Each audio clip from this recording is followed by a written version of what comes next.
150 উপর লাশ এখানেই পড়ছে, আমাদের এখানে ছাত্ররা বলা হয়েছে। আমি যদি না বাঁচি আমি স্কুল দিয়ে কি করব? আমি নিজে যখন পিছনের জানলাটা ভাঙছি, আমার সামনে 4টা বাচ্চা এক জায়গায় দলা হয়ে রয়েছে, পুইরা সাদা হয়ে গেছে।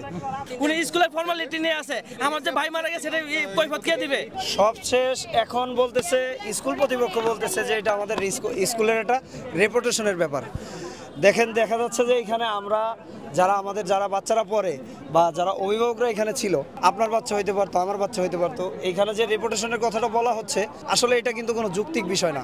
এটা সবাই আসছে সবার বাচ্চার দাবি আদায় করার জন্য বা তাদের বাচ্চাকে খুঁজে পাওয়ার জন্য বা যে অসুস্থতায় তারা ভুগতেছে সেটার একটা মীমাংসার জন্য, তাই না? তো সেই ক্ষেত্রে এখানে বলা হচ্ছে যে তাদের স্কুলের রেপুটেশন, এটা দিয়ে কি হবে?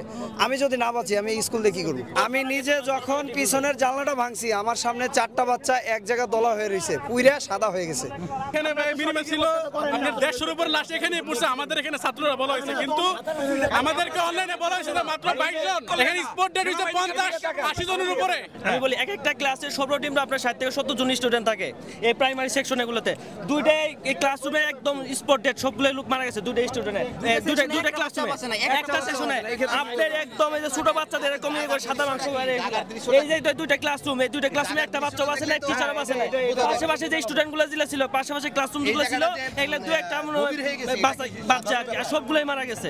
আপনাদের যে বলে আপনি ফায়ার সার্ভিসের ডিআইকে এনে বলে যে 19 জন স্টুডেন্ট মারা গেছে আর 50 জন আহত হয়েছে, এটা একটা হাস্যকর কথাবার্তা না? রাষ্ট্রীয় রাজনীতি। আমার ভাই মারা গেছে, আমি আসছি, আমার ভিতরে ঢুকতে দেয় না, সাংবাদিকদের ঢুকতে দেয় না, ভিডিও করতে দেয় না। কেমনই উনি স্কুলের ফর্মালিটি নিয়ে আছে, আমার যে ভাই মারা গেছে এটা কৈফিয়ত কে দিবে? এখানে ম্যাক্সিমাম 100 থেকে 120 জন, এটা তো আমাদের চোখের সামনে। আমি প্রথমে এই পাশে দেখার পরে এই পাশে আগুন বেশি বলে আমরা এই পাশে কিছু করতে পারি না, তখন আমরা পিছনে গেছি। পিছনে গিয়ে যখন জানলা ভাঙছি, ভাঙার পরে ওই দৃশ্য 4টা বাচ্চা ওইভাবে পুরো এক জায়গায় দলা হয়ে রয়েছে, এটা দেখার পরে আমি আস্তে করে নিচে নেমে গেছি। আমি আর ওইখানে কাজ করি না, আমি নিচে কাজ করছি, পানি দিছি। যে এই যে আপনারা যে জিনিসগুলা আর আশেপাশে যারা ছিল বা প্লেনের নিচে যারা পড়ে গেছিল, আপনারা এই লাশগুলো কি করছেন? এগুলোকে হাড্ডি ভাঙে গলে গেছে প্লেনের চাপে? এটা কোনোদিনও সম্ভব?